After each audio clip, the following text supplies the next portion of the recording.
on Southern Miss Radio, bringing you the news and whatnot's near you. We have a fabulous show for you lined up with Keith Corsi, explaining how to be a force requires a broad scope of knowledge. And our newsreader Abigail Charles reporting to Dr. Paul's inauguration on the university. Yeah, we'll be right back after the sponsor. One baby, two.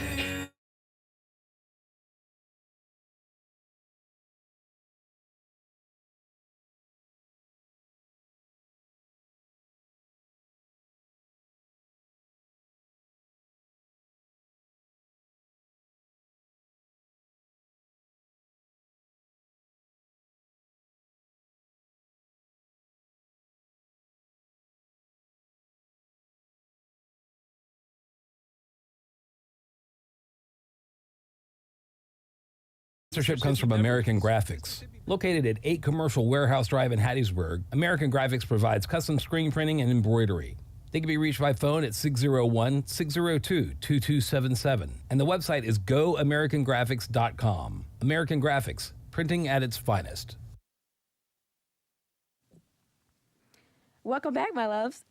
So for the in-campus news, the University of Southern Mississippi, Wesley Foundation, the USM Association of the Office Professional, and the USM chapter of Sigma Alpha are holding their blessings in a backpack campaign to help international students obtain the supplies they need to be successful in this semester. Donations can be made directly to the Wesley Foundation. Donations may be also delivered by the Wesley Foundation located at the 3200 Montauk Boulevard and the Hattiesburg campus. Donations can be made through October 10th at 5 p.m.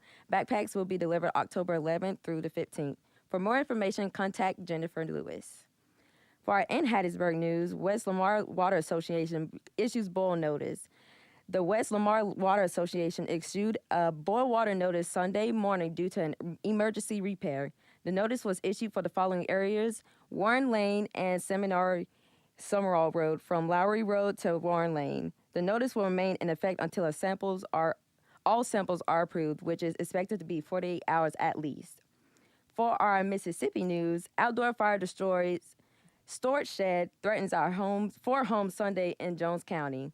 Another fire reported started by someone ignoring a burn ban destroyed a large shed, scared a front yard, and threatened no fewer than 4 homes and a shop. At 11:33 a.m. Sunday, firefighters from Ruston, Sandersville, M&M, and Powers Volunteer Fire Departments responded to a call at 52 Newcomb Road. Upon arrival, firefighters found a large yard burning with someone attempting to put the flames out with a water hose. A 12 by 12-foot shed already had been demolished. The 5 other structures in close proximity, including 4 homes, were in imminent danger. Fire had swept right up to the shop located near the shed and came within 5 to 10 feet of 2 of the homes. Firefighters were able to extinguish the blaze quickly before any of the structures received severe damage. The landowners reported as was not at home. However, a witness informed fire personnel that there was an individual burning near the demolished shed prior to the fire spread. For our international news, this is what we know about the Hamas attack on Israel and Israel's response in Gaza. Gaza's ruling Hamas militant group launched an attack on Israel at daybreak Saturday, firing thousands of rockets as hundreds of Hamas fighters invaded the border in several locations by air, land, and sea, catching the country off guard on a major holiday. Israeli officials confirmed early on Monday that there are 700 Israeli civilians and members of the military had been killed. Another 215 were wounded. That's our news update from our Southern Miss today. Up next, we'll have the latest in sports and weather, so stay tuned. We'll be back after a word from our sponsors. Sponsorship for Southern Miss Today comes from Mississippi Beverages. Mississippi Beverages provides water, water coolers, and coffee service throughout South Mississippi. Take half of your weight in pounds. That's how many ounces of water you need a day. Mississippi Beverages can help you reach that goal by delivering fresh water to your door. To get more information or to set up a cooler and water delivery, you can call Mississippi Beverages at 601-271-2420, or you can find them online. Not completing high school is more of a social thing than it was an academic thing. Even though all these years have passed, I still had that longing to have my diploma. At age 30, Carissa finished her high school diploma. If you're even considering getting your high school diploma, you can do it. No one gets a diploma alone. If you're thinking of finishing your high school diploma, you have help. Find free adult education classes near you at finishyourdiploma.org. That's finishyourdiploma.org. Brought to you by the Dollar General Literacy Foundation and the Ad Council. Welcome back. Now we're into our action-packed sports. This past Saturday, Southern Miss played a hard fight against the Old Dominion, but unfortunately didn't score as high as we hoped. With a close game of 17-13, our Eagles unfortunately lost. On Sunday afternoon, the Southern Miss soccer team suffered a 2-1 defeat against Louisiana at the Home Bank Soccer and Track Complex. The Southern Miss women's tennis team concluded their time at the ITA Southern Regionals with a 8-6 set loss on the number 2 seed Alabama. In the singles competition, Lim, who secured her place in the main draw after battling through the final qualifying round, showcased her skills in back-to-back matches. Unfortunately, she narrowly missed victory, succumbing to a closely contested third set with a score of 7-5 against Mississippi State. To keep up with all the Golden Eagle sports activities, head on over to southernmiss.com. As for our weather today, we started off early with a low of 44 degrees, and reaching into noon, we have a comfortable 80 degrees average, and into our afternoon, the temperatures will drop to about 60s into the 50s at night. Up next, we have Mississippi Moments, produced by the Center for Oral History and Cultural Heritage. Check it out. This is Mississippi Moments, produced by the Center for Oral History and Cultural Heritage at the University of Southern Mississippi and supported by the Mississippi Humanities Council. I'm Bill Ellison. Keith Coursey of Hattiesburg was trained to be an industrial forester. He explains how being a prescription forester requires a much broader scope of knowledge. So I've been on the DeSoto since 1992.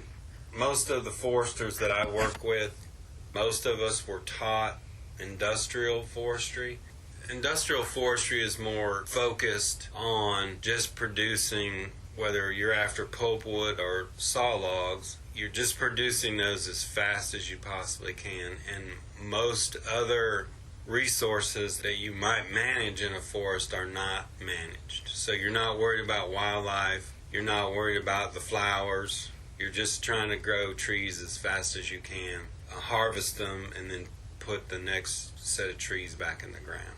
So I didn't really learn a whole lot about the longleaf ecosystem. The whole time I've been on the DeSoto, I've been being educated. People teaching me and then teaching myself, how this ecosystem works. To hear more, visit MississippiMoments.org or just like us on Facebook. Mississippi Moments is supported by the Mississippi Humanities Council. The humanities are for everyone. That was your Mississippi Moment for today. Coming up, we have the pleasure to hear from the Golden Eagle Battalion. So stick with us while we are here. Hear from a message from our sponsors. Sponsorship for Southern Miss Today comes from Mr. Sippy Beverages. Mr. Sippy Beverages provides water coolers, and coffee service throughout South Mississippi. Take half of your weight in pounds. That's how many ounces of water you need a day. Mr. Sippy Beverages can help you reach that goal by delivering fresh water to your door. To get more information or to set up a cooler and water delivery, you can call Mr. Sippy Beverages at 601-271-2420, or you can find them online. The NLS Braille and Talking Book program gives patrons with visual or physical disabilities the freedom to read their way. If you want to read in electronic Braille, you can. If you want to read on your phone, you can. If you want to read in heart print, you can. Everybody can read the way they want to read using this program. For more information about the National Library Service for the Blind and Physically Handicapped Library of Congress, visit loc.gov/thatallmayread. All right, now please give a warm Golden Eagle welcome to our, So today we're members of the USM Army ROTC program, staff members. I'll go ahead and start with myself. My name is Cadet Jeremiah Parker. I serve as the primary public affairs officer for the program, and we'll get more into what that means later. I'll go ahead and let my colleagues introduce themselves. So I'm a Cadet Jeff Hughes. I'm also actually his assistant, so I'm the public affairs assistant. So yeah. Hi, I'm Cadet Jeb Vonderbrigge, and I'm the Cadet Battalion Executive Officer. And like my colleagues said, we'll get into more of what that kind of entails a little Please. later on. But Please do so. it's a pleasure to be with you today. It's a pleasure to be with all of you. So, Mr. Parker, I heard that you're a drum major. How do you balance that with all of this going on? That's a loaded question. So at the end of the day, I kind of have to remind myself everybody's busy. So at the end of the day, you can't really feel sorry for yourself. No one signed me up to be in both of them. That was me. So as far as the grand scope of that, organization and communication, without a doubt. I have a macro planner, which is a few months out, and then my micro, which is a bullet journal for every day. Ooh, so organized. God, I don't enjoy it, but it keeps me sane. And then in addition to that, when I see there's a conflict, I need to make sure both sides are tracking. Like for the ROTC side, we normally do our labs on Thursday evenings, but for marching band, we do rehearsal at the same time. And a lot of time, that's our last rehearsal or close to last rehearsal before game day. So I have to be there. So communication is key, and both sides are very understanding. That is great. And I think that's also where like the staff actually tends to help out a lot. Definitely.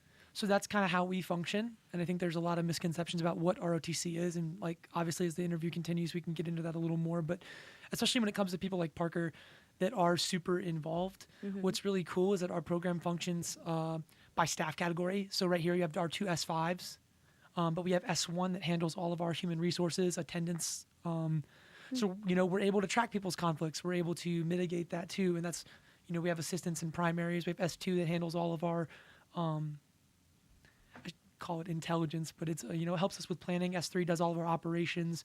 4 handles all of our supplies. So everybody's got their individual job. And I think that makes it really easy. Like Parker said, like when you organize it and you look at it, we're all kind of a team. And I think that team is geared towards making sure that everybody's doing their job individually, which takes the load off of individual cadets. So he's able to be really involved. And we think it's a really great thing that he is as involved as he is. And at the end of the day, they're very understanding that while we are cadets and we're wanting to be officers in the Army, at the current time, first and foremost, you can't be a cadet if you're not a student. Right. So they always prioritize your GPA needs to be there, your involvement needs to be there, and that's in the program. Straight, exactly. How would you introduce yourself to, you know, make known of this around campus? I'll go ahead and let Vonderbrugge take the lead on this to start with. Yeah. So like in general, do you mean like the ROTC program as a whole? I think one thing about ROTC, and my cohorts, feel free to chime in, like if you guys have something to say on the matter. But for me, I think there's a lot of misconceptions as to what ROTC is. I think they look at it a lot as like, you go to a high school that has a JROTC program, and more you see states start to require at least 1 year of JROTC as part of their curriculum and stuff. And I think that that's what people know about it, right? And it feels like it's like pretend Army. But I think there is a really rich history. You have the ROTC, so it's the Reserve Officer Training Corps, right? Which was created in 1862 by the Morrill Act. And what that's done is there's a couple different ways that you can become an officer in the United States Army. But the pipeline, you have to receive a certain amount of training. And so, like Cadet Parker said, like it kind of goes hand in hand. So we are students, but at the same time, we have a special curriculum that we follow so that we're able to commission as officers in the United States Army, whether that's in the Guard or that's active duty. And not only that, it's competitive too. So, you know, we have to be very involved. And it's actually rewarded that we're involved in this student organization. So to introduce us, I think that this interview is super important. We want to get the word out about what we are, and we want to dispel a lot of those misconceptions. So I actually think it's a great opportunity to open the floor to you for questions, you know, because how much do you know about ROTC going into this? Honestly, not much. Exactly. And I don't think a lot of people do. And so I think that's why this is super important for like the three of us to sit down with you and then whoever's listening, like to get a better idea of what we do and to introduce us to the public. Actually, can I add to that? Actually, I'm going to ask you a question. Sure. So when you hear Army, what does it make you think? I think of like PT, a lot of sir, yes, sir type things. Yeah. You know, just respect for sure. 100%. Honestly, maybe it's just me being biased, but I don't have like a actual understanding. So Could you inform me on So to add on that question, so a lot of people's misconceptions is when they think Army or in the military in general, they're like, oh, war, fighting, all that stuff. I'm an IT guy in the Army. So I work on computers in the Army, which also is a good transfer to the civilian world for when I get out. Right. Because then I'll already have the experience. I already have, so the Army will pay for certificates or anything that you need. You'll have a security clearance, everything you need. So once you get out, you got a job, 6 figures, easy. So it's not just like Army jobs. It's literally like anything that you... Just about any career that you can think of. For example, whenever I'm a prior enlisted, so in 2017, I enlisted in the Mississippi National Guard as an intelligence analyst, which, like Cadet Hughes said, that's one of those jobs where all my instructors are like, you guardsmen, you better go home, get your associates because we're already giving you 30 credits, and go find a job because an entry-level job is 6 figures as an analyst. And then I transferred MOS's military occupation specialty. It's just a fancy title for a job. I'm actually in the Army band now, which a lot of people don't know that exists. You can play your instrument for the band. You can be a sound engineer for the Army. There's a lot of jobs that people just don't know exist. They think it's just PT. Infantry, carry a heavy backpack and shoot bullets, tanks, jump out of airplanes, stuff like that. But there's a huge catalog of jobs for anyone. I will advocate, though, for combat arms. I will also advocate for combat arms. I enlisted 2 years ago. This is my second year in the Army. I enlisted as a combat engineer after I flunked out of college. So, what is that? So a combat engineer basically supplements infantry, ground troops, and we handle all the route clearance tasks, building obstacles, dismantling obstacles, things like that. Okay, but what I'll say is that when you hear that, you don't think about much of a civilian application. But I think what's really cool about the military as a whole, not just the Army, when civilian companies look to hire veterans specifically, or like Parker said, guardsmen, a lot of guardsmen have applicable skills that transfer over to civilian jobs and make it really easy to be successful because it teaches a set of values. And it also puts you in a great position for project management. You learn, I truly believe that the military is one of the few jobs that, regardless of your age or the amount of time that you spent in a job, you immediately get trusted with really expensive equipment and people's livelihoods as well, like like your subordinates. And I think that creates this sense of responsibility, but also just project management, personnel management. Like, no matter what job you have within the military, you're immediately put in a position where you're in charge of something and you're managing something. And I think that transfers really well to any job. And I think that's the reason that you see, no matter what job you choose within the Army, I guess is what I'm saying, you end up. So you choose a job, you're not thrown on a job. So or does depending on, there's a lot of factors. So I'll touch on the enlisted side. To enter in the military, you obviously have to meet the physical requirements, which narrows down a lot of people. And then you have to take the ASVAB, can you help me on the acronym? I actually, I'll Thank you. But the ASVAB is basically this cumulative test that covers several different branches, and it racks and stacks your aptitude for the military. Like, there's mechanical components, math, engineering. So it is the Armed Services Vocational Aptitude Battery, which basically...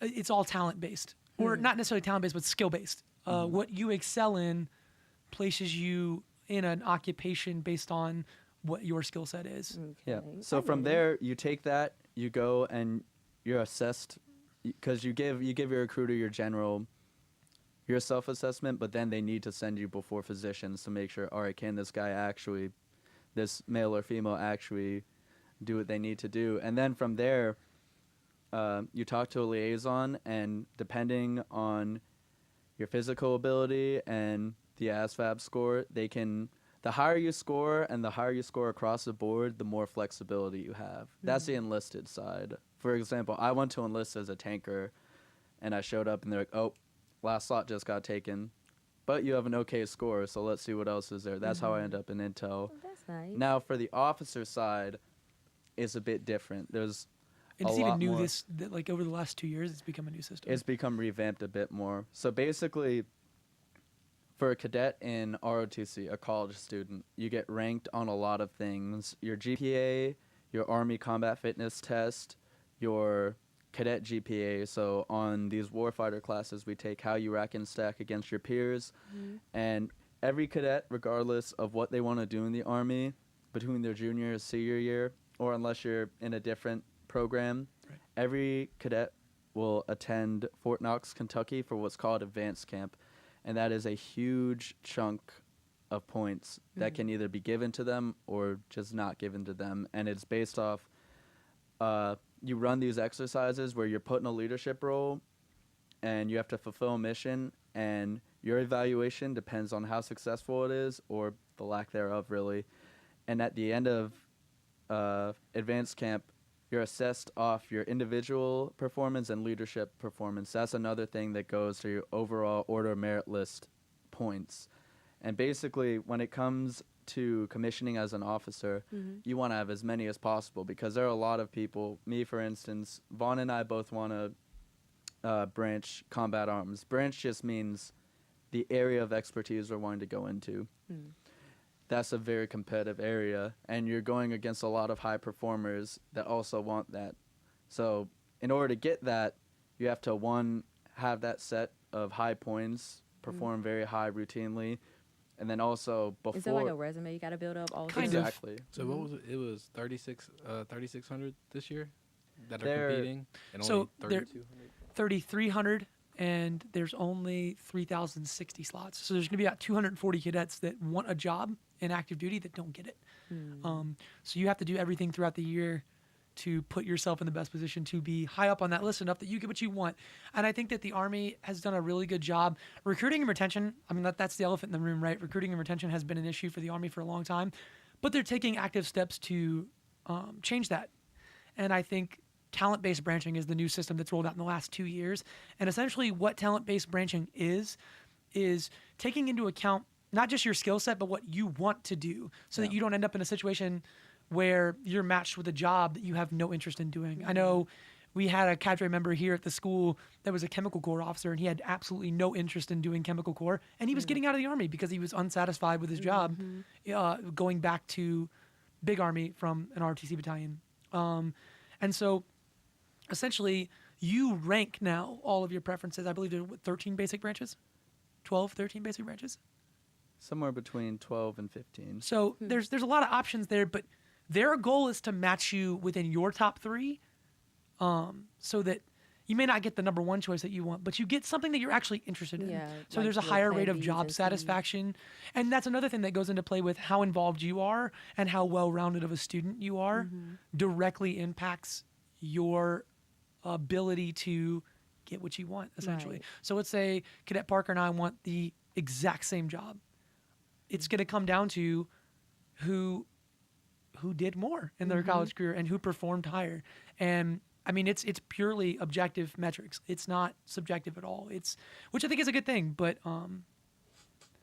it's definitely it's a system that's very nuanced. And you factor in people like, I know Cadet Hughes can talk about the National Guard side of things because he wants to stay in branch National Guard. That's a whole different system if you want to touch on that, Hughes. So I mean, National Guard is it's a lot. You can basically get any job you want, right? Right. So it's more easier for people who are prior enlisted, like say all 3 of us are prior enlisted in the Guard, as we're in the Guard right now. So for me, all I had to do is do the basic stuff. I had to do ROTC program, had to go to camp, graduate, do all that, and then I had to go talk and get something they call an LOA, which is a letter of acceptance. And so you got to talk to the higher ups and get that letter of acceptance. And then once you got that, as long as it's what you wanted, you just can go, hey, do you have a slot? So like, I'm going to be a signal officer with the 150th BEB.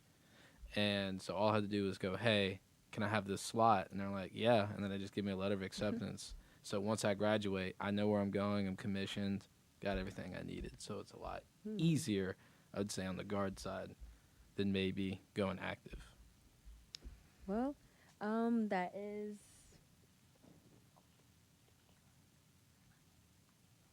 Okay, sorry. So what would be your make or break for someone that's kind of like decision making? What would be the pros and cons you would balance out with that? So definitely, I got a very good quote from when I was in basic training from my drill sergeant. This is not always an easy thing to do. I think there's a very big misconception going in that, oh, so-and-so joined the Army, I can join the Army. But some of the most physically demanding and draining things you'll do are in the Army, you will face adversity. And at the end of the day, you kind of have to, for one, accept, okay, I did this, but you also have to have your light at the end of the tunnel. Be like, I'm doing this because I want to be a future leader. I want to be the leader that I didn't have when I was a younger enlisted. And then at the end of the day, you have to remember that, well, everyone is unique in the Army. Everybody comes from a different background and is diverse and is beautiful. However, nobody is special. Yeah. That's what I was always taught. It's just, yes, terrible things happen in life, but at the end of the day, there's a job that has to be done, and you're going to have challenges. Now, should you keep them to yourself? No, you should definitely make that aware to your team so we can be efficient, but we have to get the job done. That's a big challenge. I think the biggest thing, it's having your why, right? And I know you and I have had conversations about that before. It's like everybody has a reason for being there, and I think if you're on the fence about joining, that was kind of the perspective question. It's like to a perspective person who's looking at it, what can it do for you? I know I never saw myself. If you told me, this is my senior year, if you told me 4 years ago, even 2 years ago, if you'd have told me that I was going to end up joining the Army and then I was going to end up loving it as much as I do, I probably would have thought you were dead wrong, and I would have never believed you. It got to a point where I had to have a growth mindset and have a period of self-reflection, and you say, hey, I'm not headed in the right direction. And it's not for everybody. Like I completely respect and understand that the Army is not for everybody. The military as a whole is not for everybody. Right. But it does a lot for you if you're willing to put the work in. And like Cadet Parker said, like it is a lot of adversity. It's a lot of, staying up for really long periods of time, being tired, lugging heavy things around. It's getting up at 5 a.m. on Monday, Tuesday, Wednesday, or Tuesday, Wednesday, Thursday, and doing workouts and doing circuit workouts. But, it builds you into a better person. I was at a point where I was 260 pounds, flat broke, and failing out of college. And I made the decision. It was a hard decision, but I chose to join the Army. And I've been able to, get my life physically on track. I'm in better shape than I've been probably my entire life. I am able to have my education provided for and paid for. It's incentivized for me to perform well because everything that I do is helped by how well I perform and how well I do my job. And so if you're willing to put that work in, and if it provides the things that you need it to provide, then it's a wonderful path. And I think that if you really look at what you need from it and what it's able to provide, if you're willing to do the work, it's a wonderful path, and I think anybody should consider it. Anybody else? Well, that was beautiful, you guys. Thank you so much for this helpful information, and thank you for making it known to everyone. And for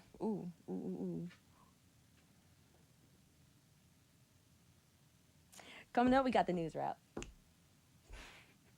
I'm here at Spirit Park where the USM community is celebrating the inauguration of Joe Paul as the university's 11th president. Welcomed by the pride of Mississippi, the Dixie Darlings, and presidents from a plethora of universities, Paul made his way into Bennett Auditorium for the ceremony on October 5th. The ceremony was opened with a prayer for blessings and grace and was followed with speeches by Lieutenant Governor Delbert Hosemann, SGA President Jonathan Jenkins, and Dr. Alfred Rankins, Jr., Commissioner of Higher Education. Paul responded with his own statement of gratitude and promises of betterment to USM.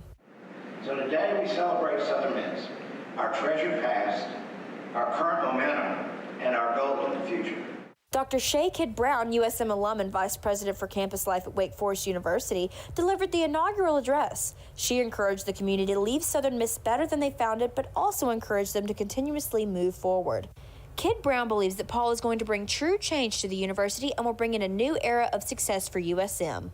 He's also a connector, and he's a scholar. He knows higher education, and he humanizes this whole experience. So I think it's so much of what we want to be as a university, and I'm a proud alumni, so I'm just really excited about what he's going to bring to the role.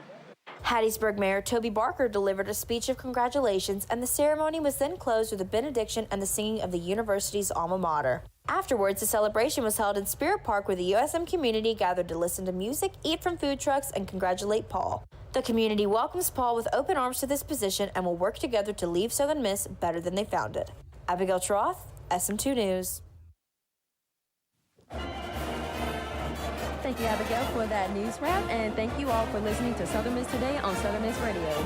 A big thanks to our huge audio engineer, Ashanta with Michaela, our video producer for keeping this bird flying. Big shout out to our assistant producers, Shalon and Huey, as well as executive producer, Ms. Whitney, program director, Shania, and our GM, Dr. Martin. That wraps up our show for Southern Miss Today. Thank you for tuning in, and remember, soar high to the sky and fly, eagle, fly. I'm your host, Dondra Burris, signing off for now. Sponsorship comes from Southern Beverage.